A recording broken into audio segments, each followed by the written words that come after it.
Baik, Assalamualaikum warahmatullahi wabarakatuh. Perkenalkan, saya Muhajir Atlantik Bari dengan NIM 24650075. Kali ini saya akan menjelaskan tentang manajemen integrasi proyek. Baik, langsung saja kita ke penjelasan materinya. Yang pertama, tujuan dari penjelasan materi ini yaitu mahasiswa atau mahasiswi dapat memahami proses-proses yang dibutuhkan dalam mengintegrasi proyek. Yang kedua, memahami isi project charter dan cara membuat project charter. Yang ketiga, mengenal tools dan teknik-teknik yang dapat digunakan dalam manajemen integrasi proyek. Yang keempat, memahami pentingnya melakukan stakeholder analysis. Selanjutnya, manajemen integrasi proyek. Manajemen integrasi proyek adalah proses koordinasi dan penyelarasan semua aspek proyek yang dimulai dari ruang lingkup, waktu, biaya, kualitas, sumber daya, komunikasi, dan resiko. Untuk memastikan kesatuan, tujuan, dan konsistensi kesatuan, tujuan, dan konsistensi pelaksanaan. Ini merupakan inti dari manajemen proyek karena menggabungkan semua pengetahuan, proses, dan aktivasi menjadi satu kesatuan yang utuh. Mengapa manajemen integrasi proyek itu penting? Yang pertama, untuk menghindari kerja silo, di mana setiap bidang manajemen proyek seperti jadwal, anggaran, atau risiko tidak berdiri sendiri. Keputusan di satu area akan memengaruhi area lain. Yang kedua, memastikan alignment, yang dimana semua bagian proyek harus sejalan dengan tujuan bisnis dan rencana proyek. Yang ketiga, mengelola trade-off. Untuk contohnya di sini, jika jadwal dipercepat, mungkin butuh tambahan biaya atau mengurangi ruang lingkup. Yang keempat, single point of coordination. Ya, biasanya project manager bertanggung jawab atas integrasi ini. Yang selanjutnya, manajemen integrasi proyek adalah keterampilan terpenting seorang project manager karena yang pertama, menjembatani semua elemen proyek. Yang kedua, menjaga keseimbangan antara tuntutan yang bersaing. Yang ketiga, memastikan penyampaian nilai yang diharapkan stakeholder. Lanjut, kunci utama keberhasilan proyek.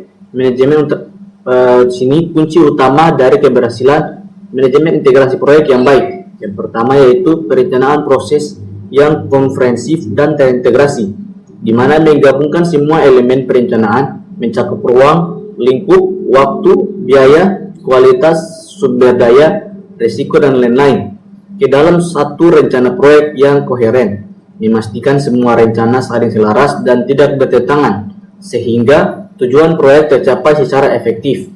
Yang kedua, pengelolaan perubahan yang terstruktur, yaitu memiliki proses yang jelas untuk menangani perubahan permintaan, ruang lingkup, atau rencana proyek, di mana memastikan setiap perubahan dianalisis dampaknya secara holistik atau terhadap jadwal, biaya, kualitas, dan risiko sebelum disetujui. Yang ketiga, koordinasi dan komunikasi yang efektif antar semua pihak, di mana menjelaskan berbagai tim, pemangku kepentingan, dan proses agar bekerja menuju tujuan yang sama, memastikan informasi mengalir dengan baik untuk menghindari miskomunikasi, konflik, atau pekerjaan yang tumpang tindih. Yang keempat, monitoring dan pengendalian proyek secara menyeluruh, di mana melakukan pelacakan dan pengukuran kinerja bukan hanya dari satu aspek, di mana mengambil tindakan korektif atau penyesuaian yang mempertimbangkan dampak ke seluruh area proyek untuk menjaga keselarasan dengan tujuan awal. Selanjutnya, framework for project integration manager atau framework untuk project integration manager. Integrasi manajemen. Di sini ada frameworknya. Dari yang pertama di sini ada scope, time, cost, quality, human resource, communication, risk, dan procurement. Nah, selanjutnya proses utama dalam manajemen integrasi proyek. Yang pertama, membangun project charter, di mana dokumen formal yang mengisahkan proyek, memberikan wewenang pada proyek, dan menyatakan tujuan serta pemangku kepentingan utama.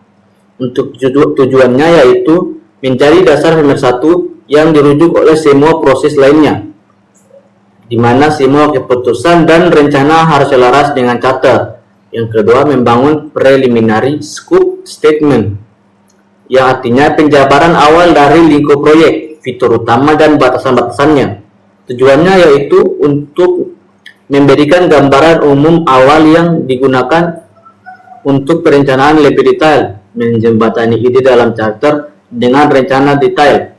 Yang ketiga, membangun project management plan, yang artinya dokumen utama yang mengintegrasikan semua rencana subsidiari, mencakup rencana lingkup, jadwal, biaya, kualitas, risiko, sumber daya, dan komunikasi, menjadi satu paduan yang koheren.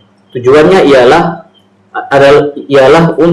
untuk mencapai puncak dari perencanaan terintegrasi. Proses ini memastikan semua aspek proyek saling terkait dan realistis. Selanjutnya, untuk yang keempat, mengarahkan dan mengelola eksekusi proyek, yaitu memimpin tim untuk menjalankan pekerjaan sesuai rencana, mengelola sumber daya, dan menghasilkan deliverable. Untuk tujuannya, mengkoordinasikan orang dan sumber daya untuk mewujudkan rencana yang terintegrasi menjadi hasil yang nyata. Yang kelima, monitoring dan controlling proyek, yaitu melacak, meninjau, dan mengatur kemajuan proyek untuk memenuhi tujuan kinerja. Untuk tujuannya, melihat proyek secara holistik, tidak hanya memantau jadwal atau biaya sendiri, tetapi melihat dampak atau satu aspek terhadap aspek yang lain. Contohnya yaitu keterlambatan berdampak pada biaya dan risiko. Yang keenam, melakukan dan mengendalikan perubahan proyek secara terintegrasi, di mana proses terstruktur untuk meninjau, menyetujui atau menolak, dan mengimplementasikan perubahan. Untuk tujuannya yaitu menjaga integritas proyek, memastikan setiap perubahan dianalisis dampaknya terhadap seluruh proyek lainnya. Dan yang ketujuh, menutup proyek, yaitu menyelesaikan semua aktivitas untuk menutup proyek atau fase secara normal, termasuk serah terima hasil, dokumentasi, dan pelajaran yang dipetik. Untuk tujuannya menyatukan semua informasi, memastikan semua pekerjaan selesai, dokumen diarsipkan, dan pembelajaran didokumentasikan untuk kebermanfaatan proyek masa depan. Yang selanjutnya, membangun project charter. Project charter adalah dokumen formal yang menyatakan keberadaan sebuah proyek dan memberikan arahan akan tujuan dan manajemen proyek. Keberadaan project charter dapat digunakan untuk memberikan wewenang penggunaan sumber daya yang ada dalam sebuah organisasi dalam rangka menyelesaikan sebuah proyek. Yang selanjutnya, input yang dibutuhkan dalam membangun project charter antara lain yaitu kontrak proyek, statement of work, yaitu menggambarkan produk atau service yang harus dibuat, enterprise environmental factor, yaitu struktur organisasi, budaya organisasi, dan sebagainya. Selanjutnya, organisasional proses aset, yaitu aturan yang berlaku, prosedur, dan sistem keuangan. Selanjutnya, informasi yang terkandung dalam project charter. Yang pertama ada nama proyek, masa berlaku proyek, nama manajer proyek beserta informasinya, ringkasan jadwal proyek, ringkasan budget proyek, gambaran singkat mengenai tujuan proyek, di mana mencakup kebutuhan bisnis dan justifikasi lainnya yang menyatakan pentingnya proyek dilaksanakan. Selanjutnya, ringkasan pendekatan dalam manajemen proyek, terus tugas umum dari masing-masing anggota tim proyek. Lanjut, ada tanda tangan key project stakeholders, dan yang terakhir yaitu kolom komentar yang disediakan agar dapat diisi oleh stakeholder. Ya, selanjutnya membangun project preliminary scope. Scope statement adalah dokumen yang digunakan untuk membangun dan mengkonfirmasikan pemahaman beserta akan ruang, lingkup, atau batasan proyek. Preliminary scope statement adalah scope statement awal yang dibangun selama inisiasi proyek agar seluruh tim proyek dapat segera memulai diskusi pekerjaan-pekerjaan yang berkaitan dengan proyek sesuai dengan ruang lingkup proyek. Yang ketiga, informasi yang terkandung dalam preliminary scope statement antara lain yaitu tujuan proyek, deskripsi produk atau service, kriteria produk yang akan diterima, asumsi dan hambatan terhadap proyek, ya, dan ada lagi struktur organisasi serta resiko dan jadwal. Nah, selanjutnya Membangun Project Management Plan. Project Management Plan adalah dokumen yang dapat digunakan untuk mengkoordinasikan semua dokumen mengkoordinasikan semua dokumen perencanaan proyek. Tujuannya adalah untuk memberikan tuntunan dalam eksekusi proyek. Project Management Plan dapat digunakan oleh manajer proyek untuk memimpin tim proyek dalam melaksanakan proyek dan menilai status proyek. Kinerja proyek harus diukur berdasarkan baseline plan. Nah, atribut dari project plans. Atribut dari project plans atau rencana proyek merupakan dokumen hidup yang berfungsi sebagai peta jalan komprehensif untuk pelaksanaan, pengendalian, dan penutupan proyek. Atribut utamanya ialah bahwa rencana ini harus komprehensif, terintegrasi, disetujui, realistis, dan dapat dikomunikasikan. Nah, sebuah project plan bukan sekedar Gantt chart atau daftar tugas. Ia adalah sebuah paket dokumen yang terintegrasi yang berfungsi sebagai kontrak kinerja dan alat manajemen utama.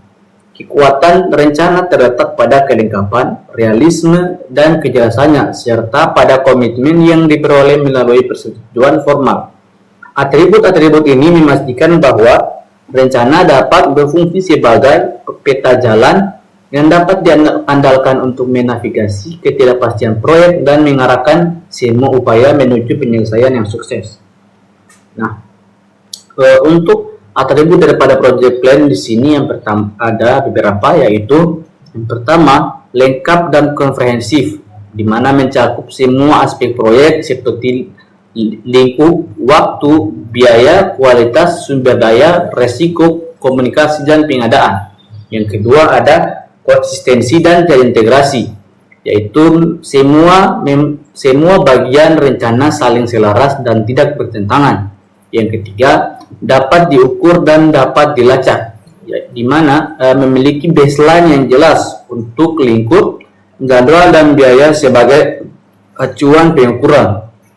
Yang keempat, realistis dan dapat dicapai, didasarkan pada estimasi yang masuk akal dan mempertimbangkan kendala serta kapabilitas.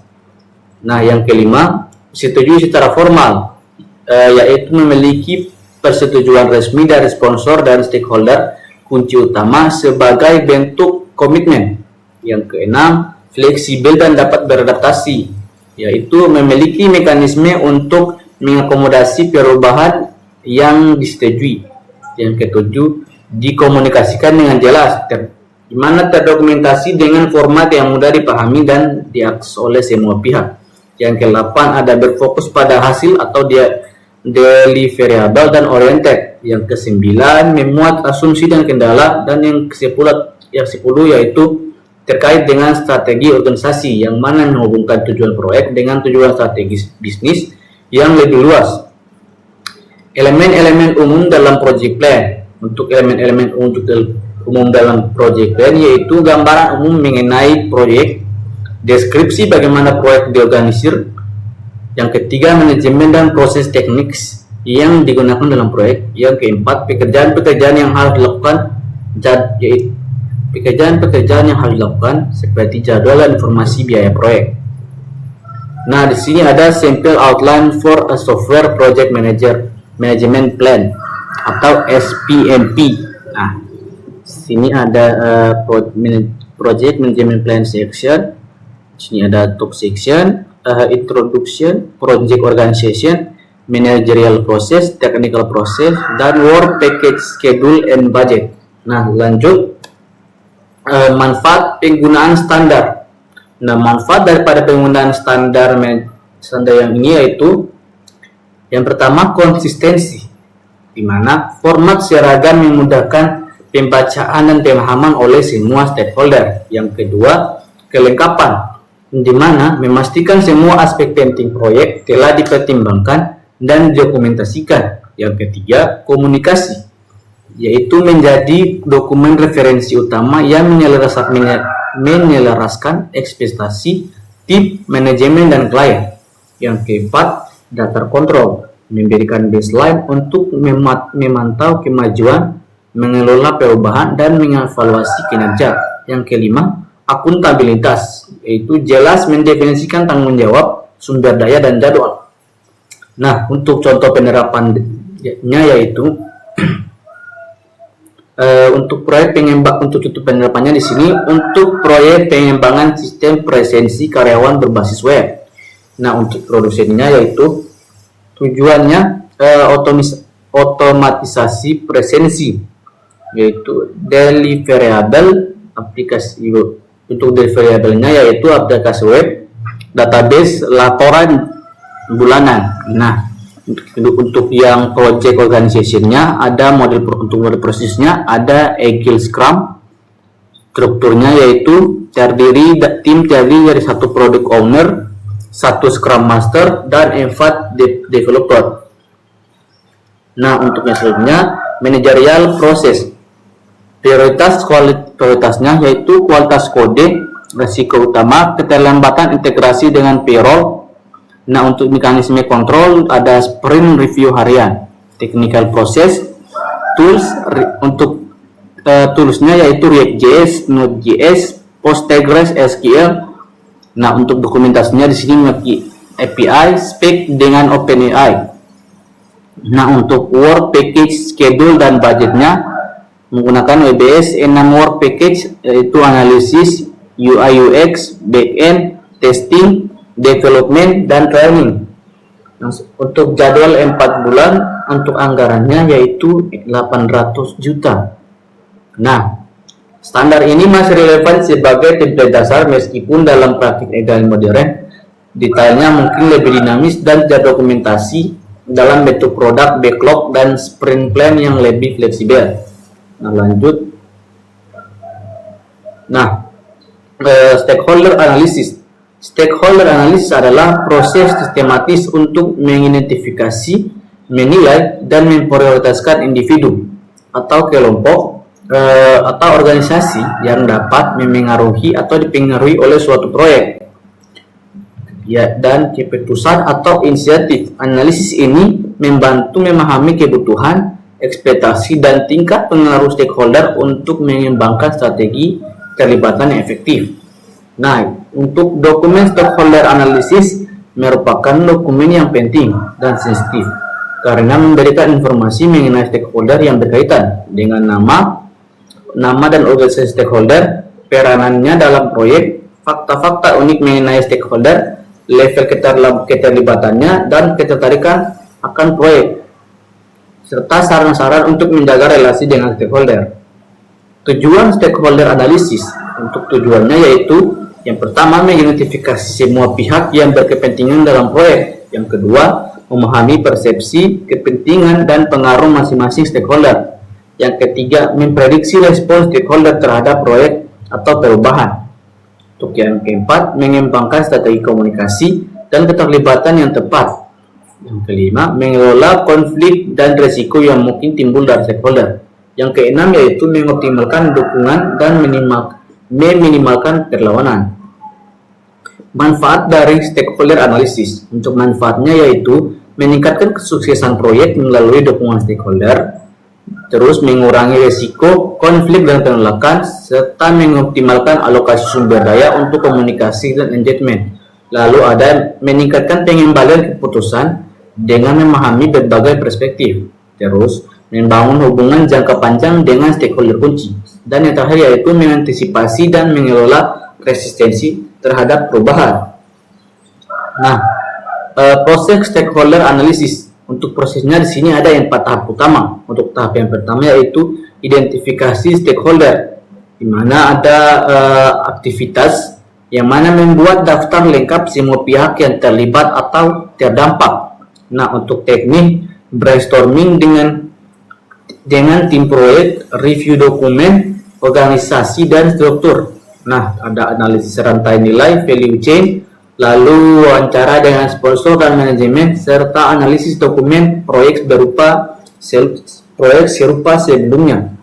Nah, contoh stakeholder proyek IT.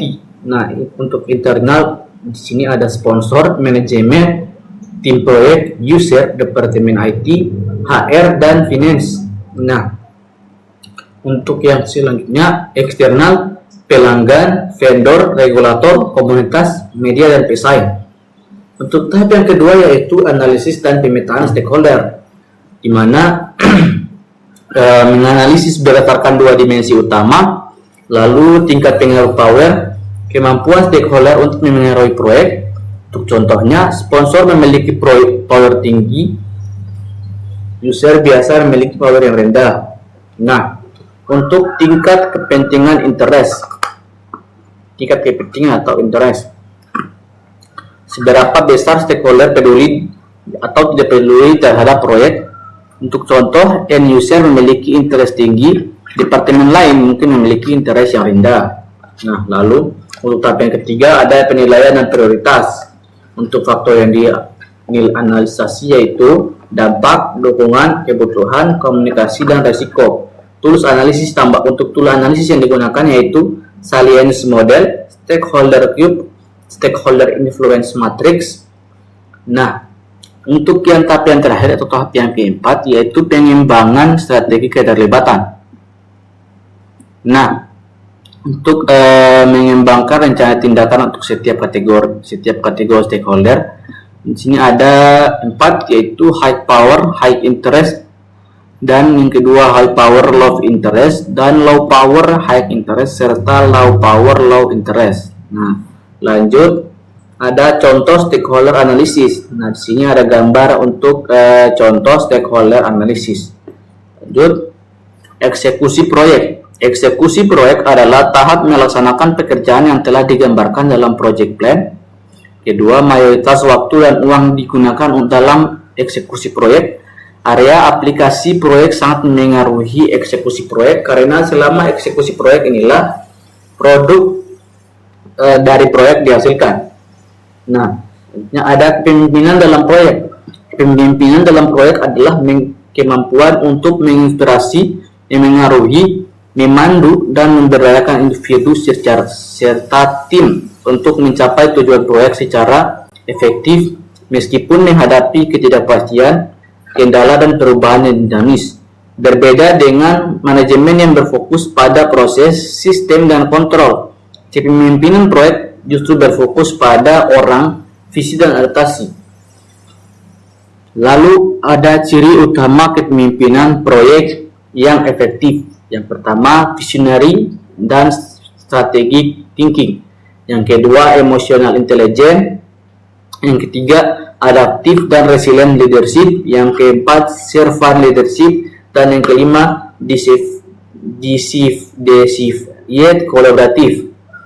Nah, selanjutnya ada keterampilan penting dalam eksekusi proyek. Untuk keterampilan penting dalam eksekusi proyek adalah fase di mana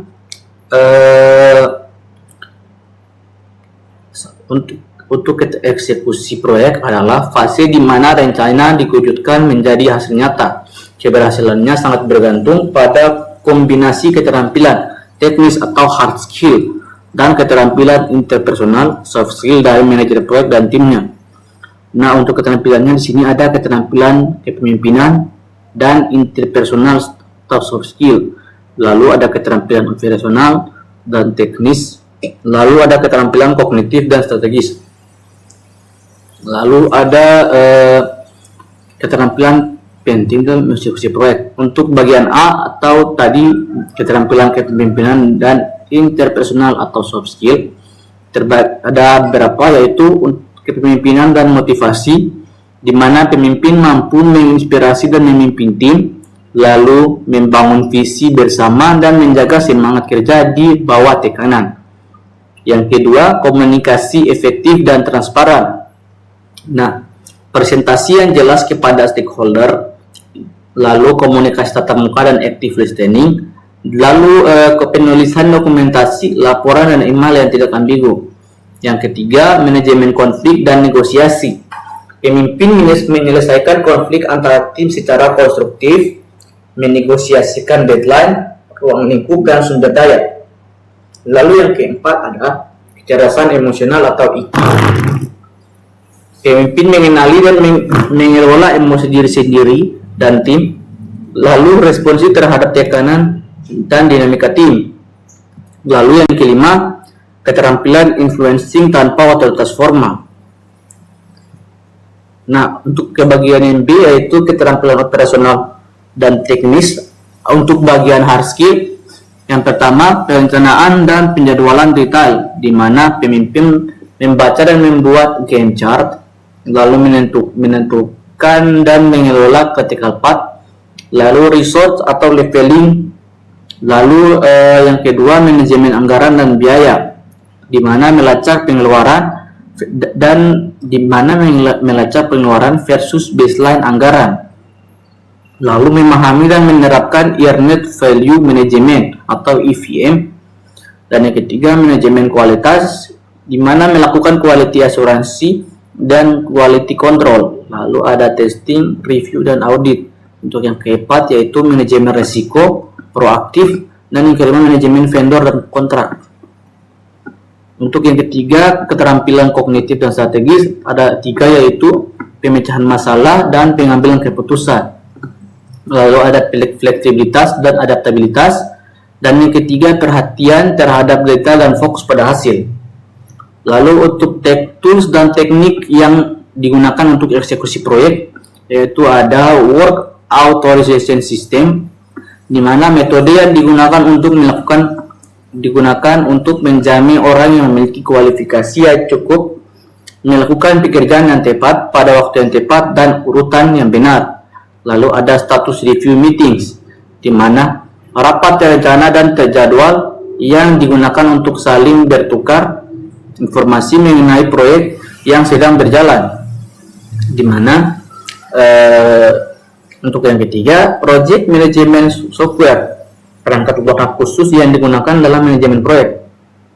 Selanjutnya ada monitoring dan controlling proyek. Untuk monitoring dan controlling proyek termasuk dalamnya yaitu mengumpulkan, mengukur, dan menyebarkan informasi kinerja proyek. Tools teknik yang dapat digunakan antara lain yaitu metodologi manajemen proyek, sistem informasi manajemen proyek, expert judgment, dan earned value management. Lalu ada output penting dari proses ini adalah rekomendasi tindakan korektif atau preventif. Korektif dalam rangka meningkatkan kinerja proyek, preventif dalam rangka mereduksi probabilitas konsekuensi negatif yang berkaitan dengan resiko proyek. Lalu ada integrated change control, termasuk di dalamnya mengidentifikasi, mengevaluasi, dan mengelola perubahan selama project life cycle. Untuk tujuan utamanya yaitu mengendalikan perubahan, di mana memperhitungkan faktor-faktor yang mengakibatkan perubahan dalam rangka menjamin bahwa perubahan akan membawa keuntungan. Lalu menentukan apakah perubahan sudah terjadi atau belum, lalu mengelola perubahan yang terjadi. Terus ada baseline. Lalu yang selanjutnya ada integrated control process. Di sini ada gambaran untuk prosesnya. Lanjut, ada kontrol perubahan dalam proyek IT. Yang pertama yaitu pandangan lama atau tradisional atau waterfall approach. Filosofinya, perubahan adalah musuh, rencana harus dipatuhi secara ketat. Karakteristiknya di sini linear dan sekuensial, formalitas tinggi, perlawanan terhadap perubahan, dokumentasi berlebihan, dan CCB (Change Control Board) yang kaku. Nah, untuk yang pandangan kedua yaitu pandangan modern, agile atau adaptive approach. Filosofi yang digunakan ialah perubahan adalah peluang, fleksibilitas adalah kunci, dan nilai bisnis. Untuk karakteristiknya di sini interaktif dan incremental. Lalu ada kolaboratif, yang ketiga value driven, yang keempat autonomy team, dan yang terakhir yaitu continuous integration development. Nah, lanjut, kontrol perubahan dalam proyek IT. Untuk pandangan yang lama, tim proyek harus melakukan apa yang sudah direncanakan tepat waktu dan tepat dana secara ketat. Masalahnya ialah stakeholder jarang sekali menyetujui batasan proyek di awal serta waktu dan estimasi biaya seringkali tidak akurat. Untuk pandangan yang modern, manajemen proyek adalah proses komunikasi dan negosiasi yang konstan. Untuk solusinya, perubahan seringkali memberikan keuntungan dan tim proyek harus membuat rencana mengakomodasi perubahan tersebut. Contohnya yaitu pembelajaran hardware komputer. Lalu untuk sistem kontrol perubahan. Sistem kontrol perubahan adalah kerangka kerja formal dan dokumentasi yang digunakan untuk mengevaluasi, menyetujui atau menolak, mengelola dan mengkomunikasikan perubahan dalam proyek. Sistem ini dirancang untuk memastikan bahwa semua perubahan dianalisis secara menyeluruh sebelum diimplementasi sehingga tidak mengganggu integritas tujuan proyek. Lanjut, komponen utama sistem kontrol perubahan. Untuk komponen utamanya di sini ada proses dan alur kerja. Yang kedua, otorisasi dan tanggung jawab, authority atau responsibility. Lalu ada dokumentasi dan pelacakan. Yang keempat ada alat dan teknologi.